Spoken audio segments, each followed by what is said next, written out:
I worked retail for 37 years. Now that I'm retired, I find myself being asked the same question over and over again. Who was the worst customer you ever had to deal with? There's fierce competition, and retail is every bit as bad as you've heard, but I always answer with the same customer. A few years ago, some self-important prick in a suit waltzed into my store, phone clamped to his ear. No doubt you met people like him yourself. He strolled around as if he owned the place, and the rest of us were inconvenient at best, intruders at worst. He spent about 5 minutes in the middle of one aisle, blocking a woman with a stroller who was too polite to force her way past.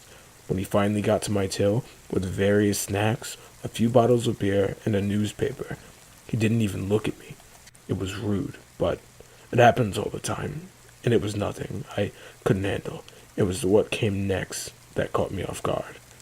No idea, mate, ass end of nowhere, he was saying onto his phone, making no attempt to lower his voice. You should see them though. Bloody hell, whole town's inbred. I'm in a shop at the moment. The cashier's a full-on cow. Yes, he was talking about me, while stood in front of me, while I was scanning through his items. He was loudly calling me a cow to his friend, and anyone else who cared to listen. So I stopped scanning his items. After a few moments, he noticed. What? He snapped. I calmly explained to him that he needed to apologize for what he said. I explained that it was rude to insult people, especially those actively doing you a service, and that if he didn't want to apologize, he would have to leave. He looked at me and spat in my face. He spat in my face.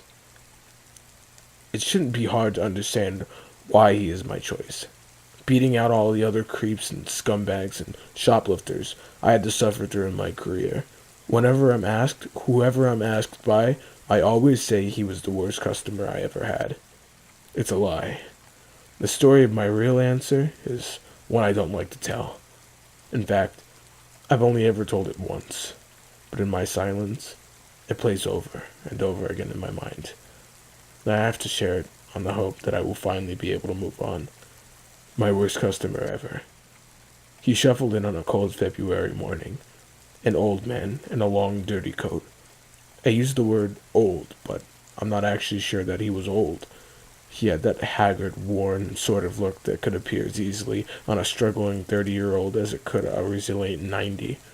Whatever age he actually was, he looked as though life had chewed him up and spat him back out. I felt sorry for him. Good morning, I said, trying to put on a cheery smile. He didn't seem to hear me, or, in any case, wasn't interested. He walked, chin down and feet barely leaving the floor, straight over to the cigarette stand opposite the tills. With a shaking hand, he reached out and picked up a packet of 20. His fingers were almost black at the tips, his nails cracked and grimy, and they left smears on the packaging as he twisted it and tore it open, clawing out 2 individual cigarettes. Excuse me, sir, I said. You can't smoke in here. He looked over as if he'd only just noticed me, with an expression that was somewhere between tired and terrified. When he didn't respond, I tried again. You can't smoke in the stores, sir. When you've got paid for 'em, you can smoke outside, as long as you're not obstructing the doors. He seemed stunned. He placed the packet back on the shelf and shoved it over to my tail, then mouth slack and eyes staring unblinkingly at mine. He placed his 2 cigarettes on the counter. We both waited. That'll be 4:30, I said. He turned back to the shelf in slow motion, then back to me. That's for 20, he said. I want 2. For a moment, I thought he was joking. I raised my eyebrows and gave him the "how stupid do you think I am" stare. Honestly, I expected either bashfully to pay up and grab the rest of the packet on the way out, or else crack and admit one of my colleagues had put him up to it. But he didn't crack, and he didn't look embarrassed. He just kept staring at me. He really seemed to think what he was doing was normal.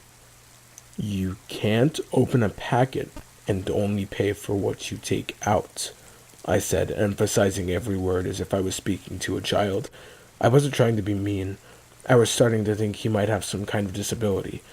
If you open a box of cigarettes, you have to pay for all of them. I don't want all of them, he said. I want two. This, I realized, was going to be an uphill struggle. We went back and forth a few times in this way, and when it seemed that he wasn't going to grasp the concept of paying the full packet, I walked over to the shelf, brought the rest of the cigarettes over, and put them on the counter. Do you have 430, sir? I asked. His hands drifted to one of the pockets in his coat, and he eyed me warily. I'm not going to take it from you, I said. I tried hard not to lose my patience.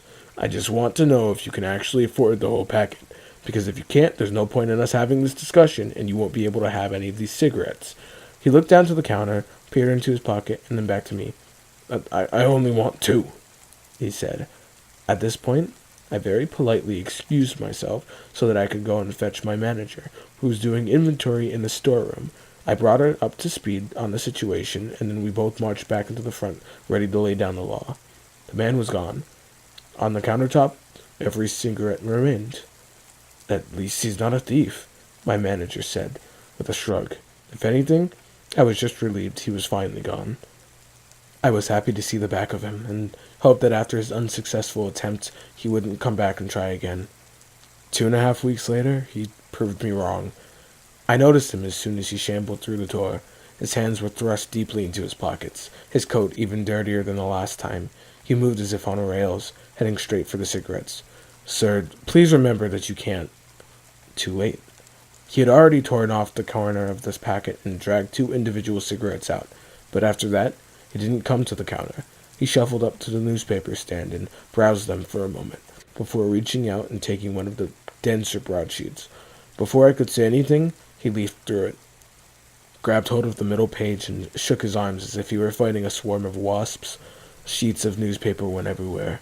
I didn't say a thing as he approached me and calmly set his single newspaper sheet and 2 cigarettes on the countertop. I could see now which sheet he had chosen. It was the cartoon strips. I laughed. I didn't want to seem... I was unnerved by the man, more than a little frustrated at the job he'd left me, cleaning up that newspaper, but it was just so absurd. It was made all of the funnier by his complete lack of comprehension at my reaction. Just like with his previous visit, all he did was stare at me, slack-mouthed, distant, as if papering the floor of a local corner store shop was part of everyone's daily routine. Sir, I said, trying to stop myself from smiling, you can't pay for a single page of the newspaper. You're going to have to pay for the whole thing. He raised a grubby finger and pointed to one of the cartoon dogs. Just this, he said. No, it's got to be the whole paper and the whole packet of cigarettes. You can't just choose the bits you want and pay for those. He blinked.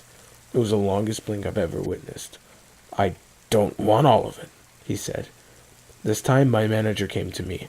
Another customer had seen the incident with the newspaper and fetched her while we were talking. I know this will seem bizarre, but I was genuinely relieved that she actually saw the man this time.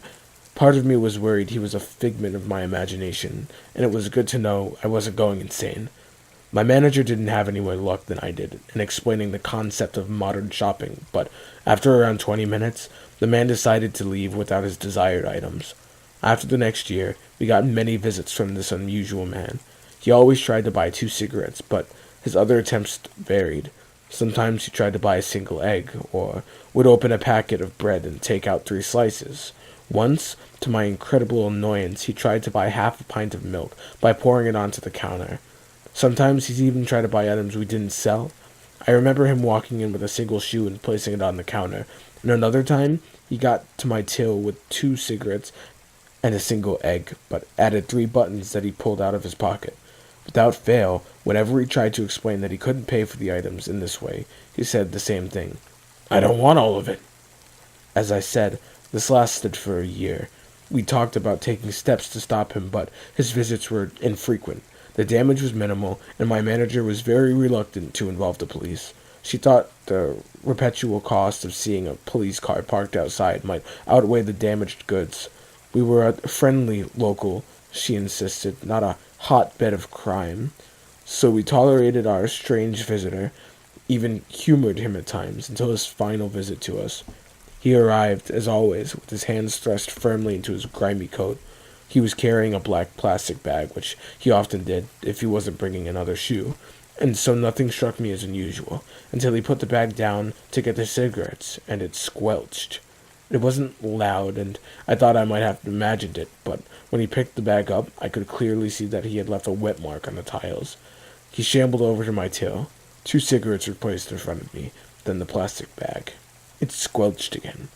I could sense the man staring at me with his mouth hanging wide, and could feel his unsteady breath as it hit my face. I didn't look up to him, though. I was staring at the lumpy, wet bag he had placed on my countertop. Neither of us spoke. Part of me knew what was inside, but another part of me couldn't believe it. Slowly, as if defusing a bomb, I reached out towards the plastic handles, eased them apart, and peered inside. A single human eye stared back at me, next to 3 severed fingers and a line of intestine. "I don't want the whole thing," the man said.